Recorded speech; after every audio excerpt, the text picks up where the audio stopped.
Boa tarde, eu sou a Letícia Matsuoka, eu sou bacharel em Design de Games pela Universidade Embi Morumbi.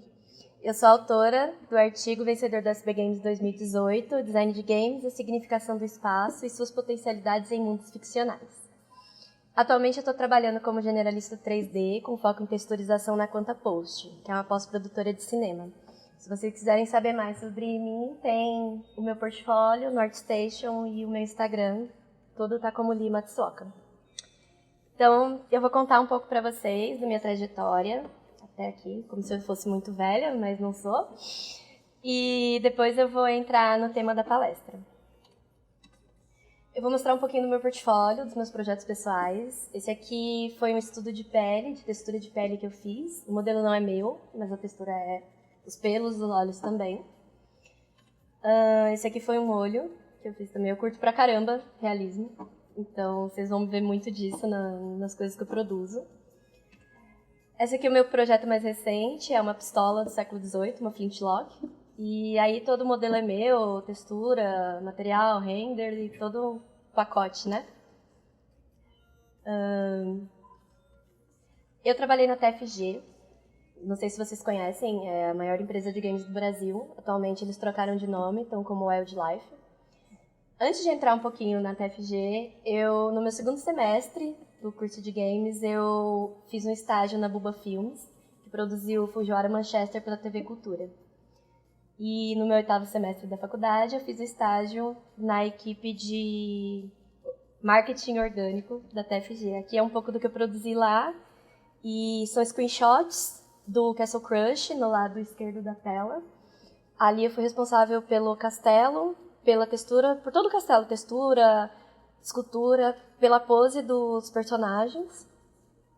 E na imagem de baixo, todo o enquadramento do cenário, pose dos personagens, a produção do baú, textura, material. E nesse maior é um dos ícones que a gente produzia para testar na loja. O modelo não é meu, mas as texturas são. E o render, iluminação, materiais e pós também.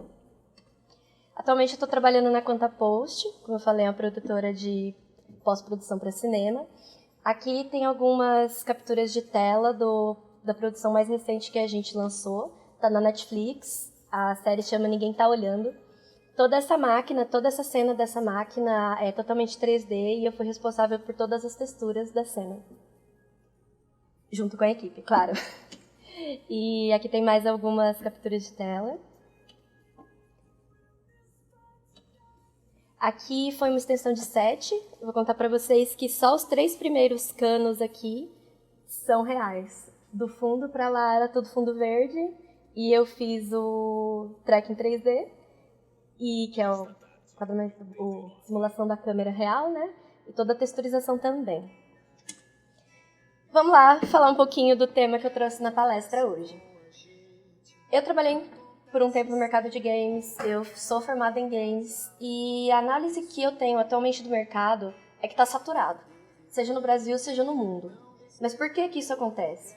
No passado, quem gosta um pouquinho aí de história dos games, vai lembrar que para você publicar um jogo, você precisava ter uma publisher. Você não podia simplesmente ir lá e lançar seu jogo no mundo. E isso meio que gerava, claro, era muito restrito, mas gerava um filtro do que vai ser publicado ou não. Atualmente, não tem mais essa necessidade. Você sobe teu jogo na Google Play ou na App Store, ou na Steam pelo Greenlight, que já é um pouco de curadoria também do que vai ser publicado ou não, mas está muito mais acessível. É bom, porque não é mais necessário uma publisher, é muito mais acessível de você publicar. Só que, na minha opinião, na minha análise, isso é um dos motivos que está saturando o mercado. Que a gente tem muitos jogos repetidos e similares. Aqui são alguns exemplos. Battle Royale. São vários... Troca a skin, né? Troca a skin. App de colorir. Pra mim é um transmídia daquele livro de colorir que há alguns anos ficou bem famoso. Só trouxeram isso para o meio digital. Aí a gente tem Match 3, Candy Crush, não dá nem o trabalho de nem trocar o tema do negócio, só troca o nomezinho ali. E aqui eu não encontrei essa imagem na mesma temática para esse Friends, então eu peguei o ícone da loja. MOBAs. Dota, LoL, Arena of Valor, e sempre... Vocês veem que, se olhar rápido, é do mesmo jogo. A estética é a mesma, a mecânica é a mesma, a interface é a mesma, é tudo igual. Então, por que não é tão simples fazer o jogo ter sucesso, já que qualquer um pode publicar? É muita gente publicando o jogo. Então, para alguém descobrir o teu jogo, ou você faz um investimento muito grande em marketing, propaganda, divulgação, e isso é muita grana. E como a gente está focando aqui no cenário de empresa indie no Brasil, isso não é tão acessível pra gente. Ou então você fala, pô, eu não tenho dinheiro para investir no marketing, então eu vou fazer um jogo que se destaque por si mesmo. Fazer um jogo bonito? Pode até ser. Só que as empresas AAA, que são as empresas grandes lá de fora, do God of War e tudo, por exemplo, eles têm muito mais poder gráfico para fazer um jogo, um puta gráfico, do que uma indie. Isso. Visualmente bonito é muito relativo, porque tem visualmente mais simples. Tipo, não que eu ache simples, mas comparado com... Potência gráfica. Isso, potência gráfica. Isso. E aí você pensa, narrativa ou história, por exemplo, para se destacar. A gente não vê tantos jogos com uma narrativa bem bolada hoje em dia. Está meio que caindo, antigamente tinha mais história nos jogos. Hoje em dia é muito mais arcade, muito mais rápido, porque as pessoas estão mais sem tempo. Isso seria um ponto para você sair um pouco da curva. Tá, pode ser, mas como que essa história vai ser transmitida dentro do jogo? Você vai seguir regra de jornada do herói, que já tem um monte por aí? Você tem que bolar um jeito diferente de contar a tua história. Também precisa trabalhar na narrativa, né? Você precisa obrigatoriamente estar trabalhando com uma campanha você tem que fazer uma campanha de marketing mais forte, né? Exato. A narrativa não se vende sozinha. Exato. Então, quer dizer que apostar no diferente é a melhor estratégia para entrar no mercado de games, para se destacar? Pode ser. Depende de como você faz uso dessa estratégia. Muita gente fala que é o termo de reinventar a roda. Por que as empresas grandes não tentam reinventar a roda? Não tentam inovar? Porque eles têm muito o que perder se a carroça não andar. Se tentar reinventar a roda e a carroça não andar. Então, cabe às empresas indies que a gente já está começando, a gente não tem muito o que perder. Então, vamos tentar fazer algo diferente. Você citou o Kojima saiu da Konami. Foi saído, né? Isso, foi saído da Konami. E cliente. ele estava numa situação que ele não tinha nada a perder. É porque o que ele colocou o nome dele na conta. Exato. Mas o jogo é muito legal. Então, como que você vai inovar? E aí que entra o tema da minha palestra, que é a pesquisa acadêmica como método de inovação nos games. Vamos abstrair. Eu não vou ensinar vocês a fazer um texto. Você não precisa gostar de escrever, saber escrever na regra da ABNT para pensar de uma forma, usar isso como um método. É isso que eu vou falar hoje. Eu vou falar para vocês a estrutura básica da pesquisa acadêmica, de acordo com o que eu aprendi na produção do meu artigo. Então, a minha pesquisa vai estar bem presente nessa explicação. Eu vou fazer paralelos com ela, vou demonstrar essa divisão de estrutura de acordo com a minha pesquisa. E vou explicar ela também. Começo pela observação, não é simplesmente olhar. Vou falar como que você observa. Você identifica um problema a partir dessa observação, você produz hipóteses de como solucionar e você chega numa solução. Vamos começar pela observação. Para você observar num método de pesquisa acadêmica, você precisa analisar o mundo e como que ele reflete no seu tema de pesquisa. Se você está fazendo uma pesquisa de medicina, você vai observar pelo olho da medicina. Cinema, música, como a gente está falando de jogo, então analisar o mundo e como ele reflete nos jogos. Para minha pesquisa, eu observei 2 pontos importantes. Os 5 sentidos humanos e a movimentação no eixo Y, que é popularmente voar, né? De um lado, a gente não tem nos jogos, a gente não tem todos os 5 sentidos nos jogos, e do outro, a gente não pode voar na vida real. Não estou falando de avião, mas... E nos jogos a gente tem. Esse da movimentação eu vou falar mais para o final, por enquanto eu vou focar nos 5 sentidos humanos. Identificação do problema. Esses 2 lados que eu citei. Como que você não ter todos os seus sentidos humanos interfere no jogo? No jogo você não tem paladar, olfato e tato. Tato tem pela vibração do controle, mas isso fica muito restrito à plataforma. Tem boatos que agora o PlayStation vai ter um sistema novo de vibração, que simula o ambiente, tudo, mas é né? Vamos deixar para o futuro, a gente está pensando agora. Como que a ausência desses sentidos interfere no jogo? Analisando tudo isso, eu cheguei num ponto chamado reconhecimento do espaço. Quando você vai fazer uma pesquisa acadêmica, você não pode simplesmente dizer eu acho que é isso, isso, isso. Para mim é isso, isso, isso. Você tem que embasar os teus argumentos em quem já falou sobre isso, em autores famosos, reconhecidos. Então, para espaço, eu busquei referência no Milton Santos, que é da geografia, e lugar eu busquei no Ifu Tuan, que é um arquiteto. O conceito de espaço vai ser um pouquinho chato agora, mas eu vou trazer exemplos para vocês que vocês vão entender melhor.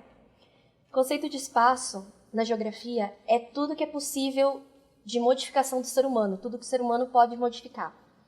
E lugar, o espaço se torna lugar quando ele ganha significado.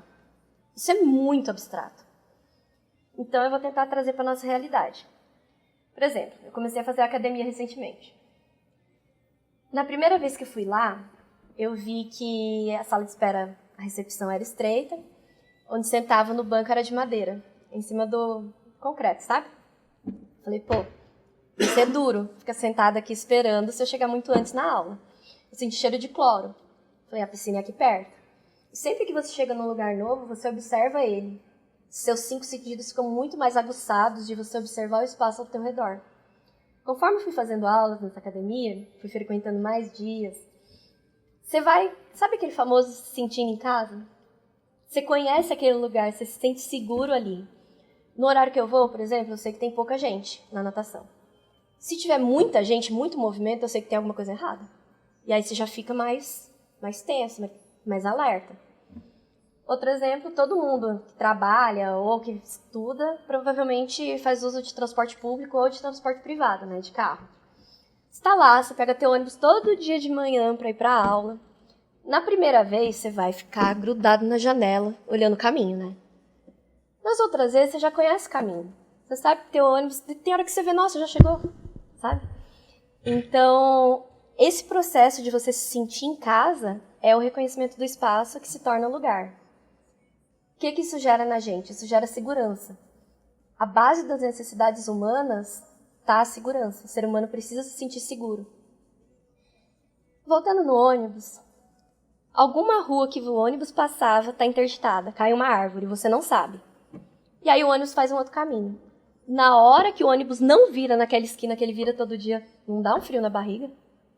Para onde que eu estou indo agora? Porque tirou a tua segurança, te tirou do teu lugar. Então, exemplificando o conceito, como que isso se aplica nos jogos, né?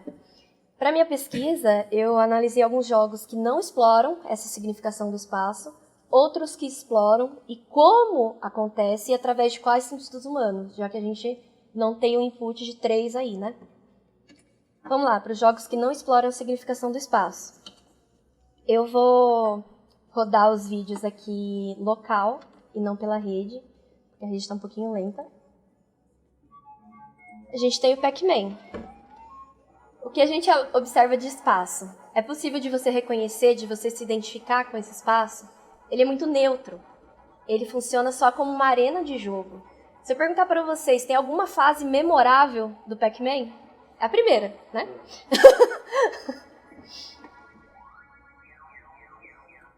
Vamos para o próximo. Próximo é Street Fighter. Vou rodar local o vídeo.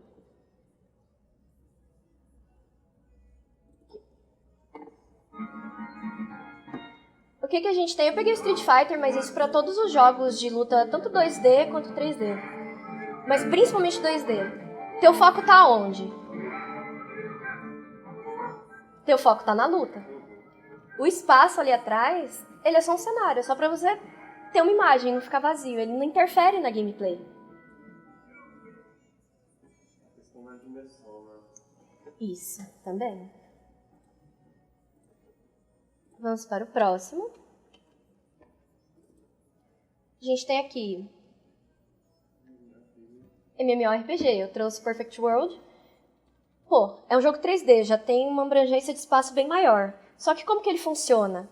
Ele é neutro, similar. Claro, às vezes você muda de uma área para outra, mas ele funciona para determinar a área dos NPCs que você vai interagir, que você vai lutar.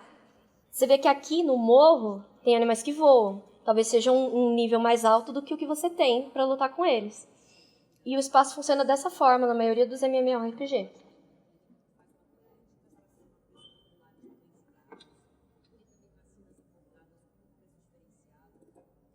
Esse aqui trouxe muita discussão entre eu e meus orientadores durante a minha pesquisa. Por quê? Quando chegar lá no final da palestra, vocês vão ver que a configuração de espaço dele é bem similar ao que eu quero propor. Só que a diferença é que o espaço do portal é neutro. Então, como vocês podem ver, é o mesmo caso do Pac-Man. Você não consegue se lembrar de uma fase específica só se for pela dificuldade, porque você ficou muito tempo ali, mas não pelo espaço em si, não porque você se identificou com o espaço, não porque você criou algum vínculo.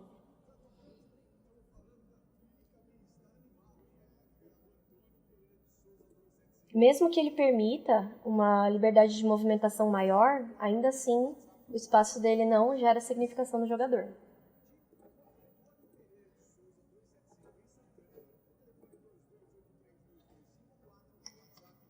Vamos falar agora dos jogos que exploram a significação do espaço, e no final eu vou fazer um resumão de qual sentido humano e por que eles usam esse sentido. Vamos lá. Muita gente não conhece esse jogo é muito legal. Chama Rust, tem na Steam. E ele é praticamente um Minecraft real. Você começa com uma pedra e você tem que ficar coletando recursos para montar tua base, para combater os outros jogadores. Esse espaço é neutro também.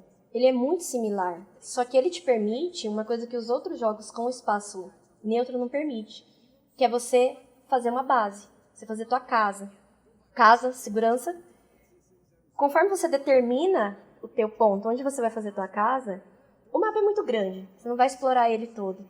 Você acaba explorando o raio próximo à sua casa, para coletar recursos, voltar e guardar. Conforme você vai e volta pelo mesmo lugar, você reconhece o lugar que você está passando.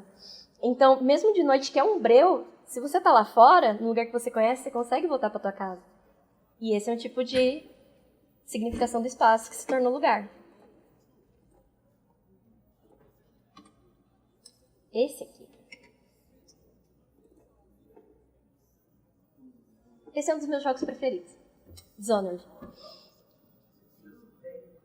Eu vou deixar o vídeo rodar.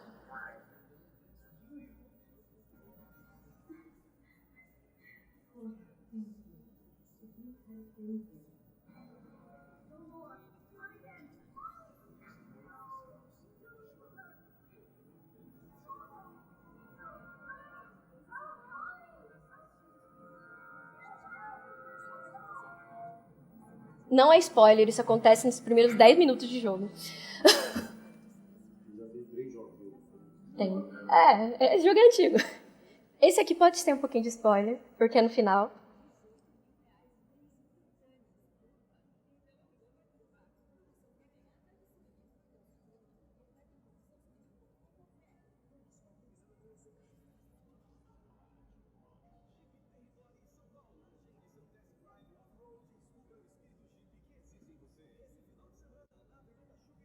Vocês lembram que é o cara que estava lá no começo, né? Essa gameplay eu peguei no YouTube. É uma pessoa jogando, não fui eu que joguei. É muito interessante de ver como que a pessoa jogou, porque não é obrigatório. Isso aqui, se você jogar, não é obrigatório, não acontece por força do jogo você matar esse cara aqui. Inclusive, você pode nem matar ele. E essa pessoa que jogou, ele trouxe o culpado pela morte da Imperatriz para morrer em cima da tumba dela. Olha como que tudo que aconteceu nesse ambiente bem no começo do jogo, essa cena aqui é no final. Como que a pessoa marcou que foi naquele lugar que aconteceu. Quando eu joguei, passa no começo, toda aquela parte do gazebo ali. E no final, eu não reconheci que eu estava na mesma área. Eu só reconheci quando eu vi esse gazebo. Falei, pô, é o mesmo lugar do começo do jogo, sabe? E é muito interessante ver como que as pessoas lidam com isso. Essa gameplay foi muito interessante de ver. Esse lance da significação do espaço é usado muito em jogo de terror. Por quê? Porque jogo de terror tira a nossa segurança. Eu vou deixar vocês verem esse gameplay, é curtinho também. Esse jogo chama Layers of Fear. Olha que ali tem uma mesa de jantar. Presta atenção na mesa de jantar. Tem a cristaleira na esquerda. Tá muito escuro? E aí, o que a gente faz? Deixa tocando, vai que nós vai. É que é bem interessante, assim. Pra dar medinho. Melhorou? Aí depois a gente acende. Vou soltar o vídeo de novo.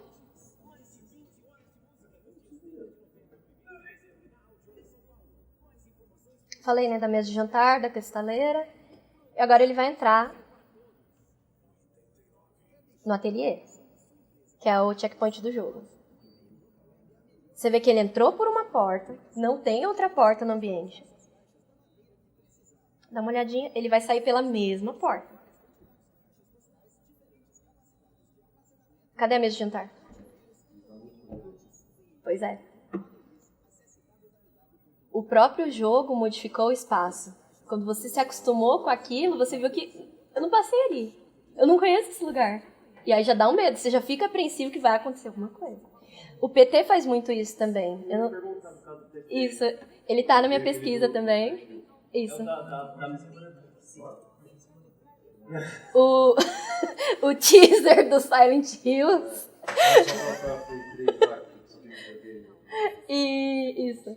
Ele tava... Eu ia mostrar o vídeo dele, mas é muito similar o efeito que ele causa também. O do Layers of Fear é mais brusco, né? É mais nítido.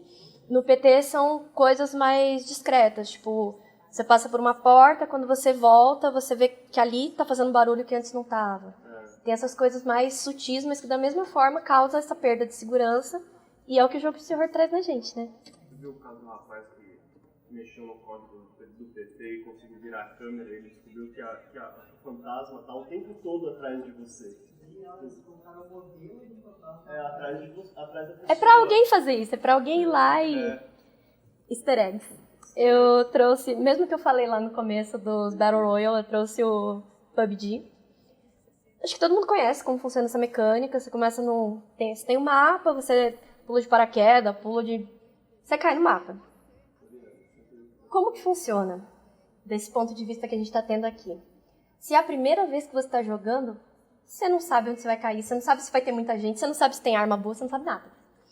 Conforme você vai jogando mais vezes, e eu quero que vocês observem essa gameplay, você começa a saber onde tem as melhores armas, onde vai ter mais conflito, e você escolhe, a partir desse teu conhecimento, onde você vai cair. Você pode ver que o cara conseguiu pegar uma pistola, bom, não é muita coisa, mas é uma pistola.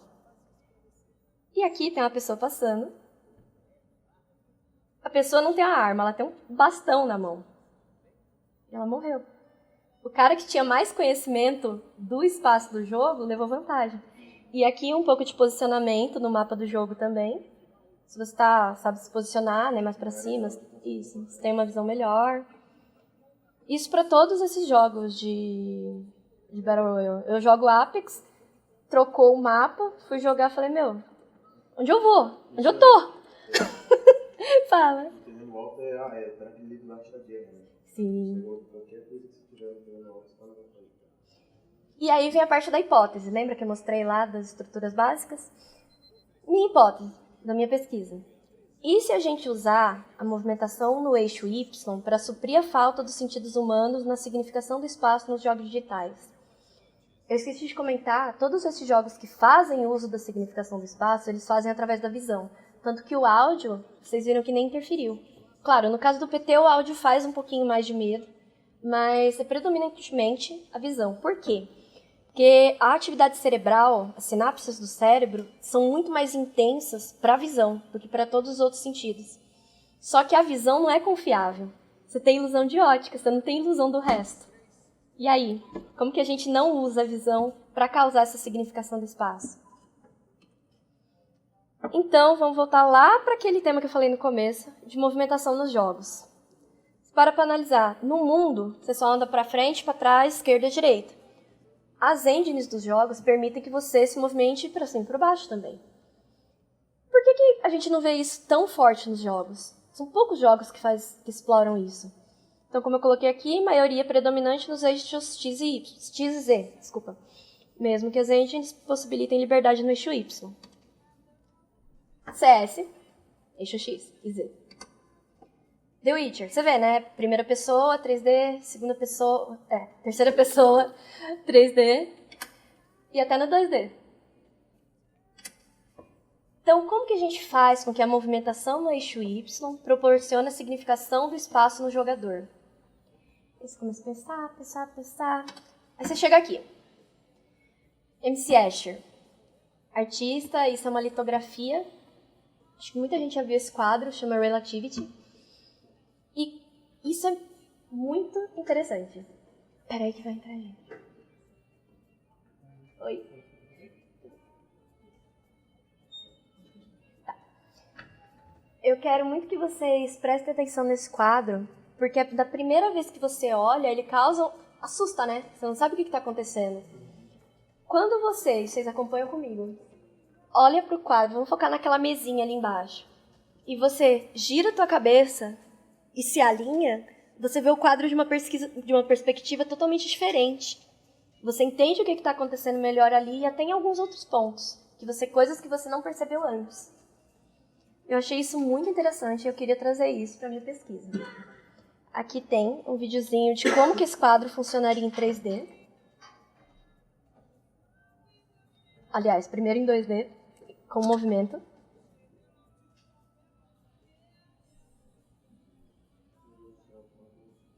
E agora em 3D. Tem algumas coisas que a gente pode abstrair disso aí. O espaço é muito semelhante, justamente para causar essa confusão à primeira vista. Por isso que o portal lá atrás que eu falei foi um assunto discutido durante essa pesquisa.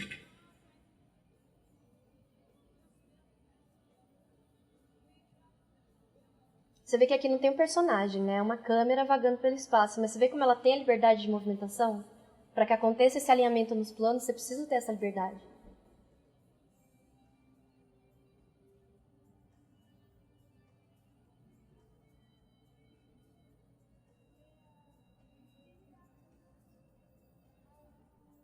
Isso foi você que fez? Não, isso eu peguei no YouTube.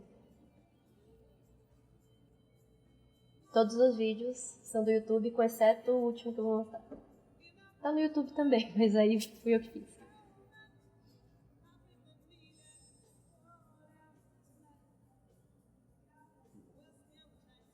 E é muito louco, né? Como o espaço dessa obra, ele tem vários ângulos para você olhar, como ele se modifica de acordo com o ângulo que você olha. Solução. Então, utilizar o level design para contribuir com a significação do espaço pelo jogador nos jogos digitais. O que eu quero dizer com isso? Montar um mapa, uma fase, um trajeto para o jogador nos jogos digitais, através da ampliação da movimentação no eixo Y. E aí a gente tem aqui alguns trechos do meu protótipo de jogo para o TCC, de quando eu me formei. Eu não posso rodar o jogo do slide. Vamos rodar aqui por dentro.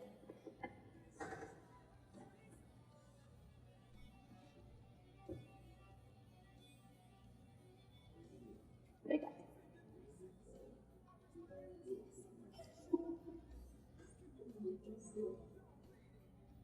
Ele tem som, mas está bem baixinho. O foco, no caso, não é o som, né?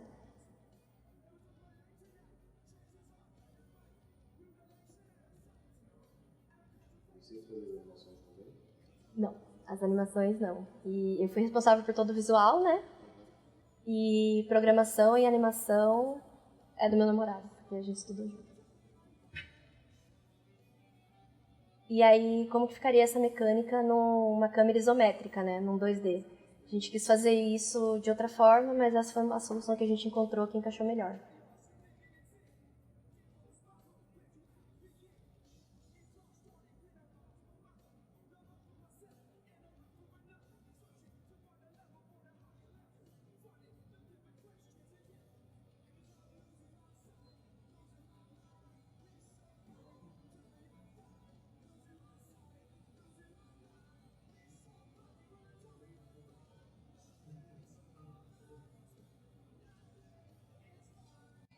Só que, para o meu protótipo, eu cheguei no impasse.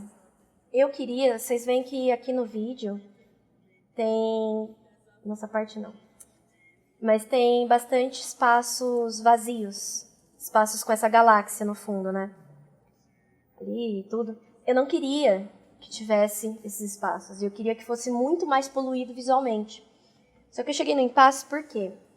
Por exemplo, vamos pegar o mapa do GTA V, que é grande.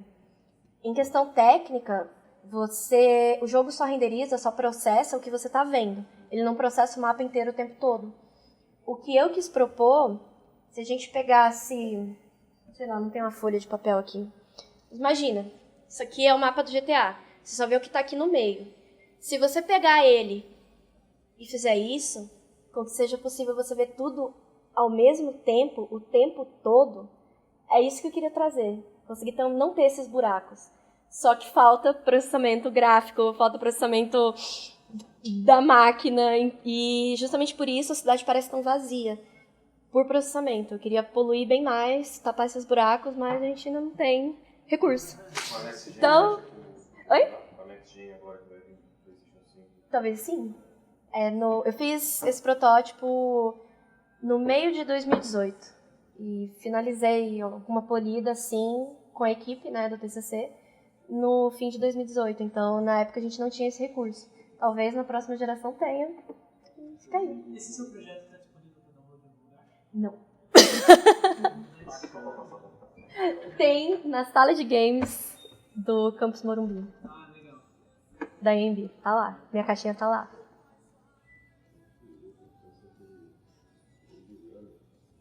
Porque é Cyberpunk.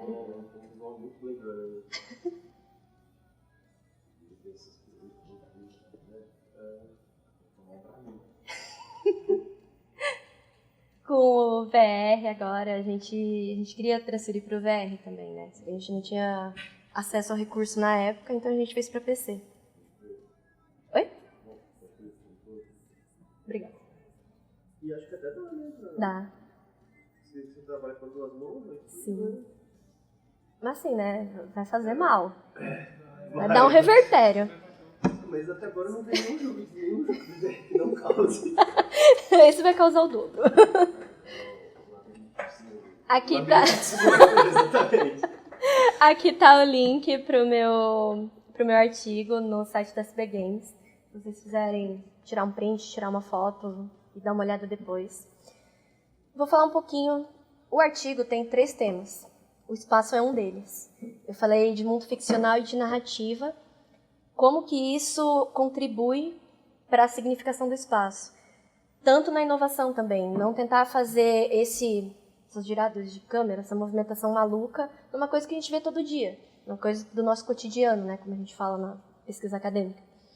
E lá tem um pouquinho mais sobre isso. Eu não quis trazer aqui para a palestra porque ia ficar muito longo. Como o foco é mais o jogo em si, acho que isso é suficiente para dar uma viajada aí, dá para ver quais recursos a gente tem, o que a gente não está explorando, o que falta para a gente no jogo, que a gente tem na nossa vida e a gente não consegue trazer para o jogo, e como que a gente contorna isso, sabe? Acho que vale a pena, antes de, não, vou fazer um jogo igual que está bombando. Não, para, pensa. O que eu posso fazer diferente? E esse é um método de análise, de observação, de geração de hipótese para você conseguir fazer algo diferente. Então, é isso aí.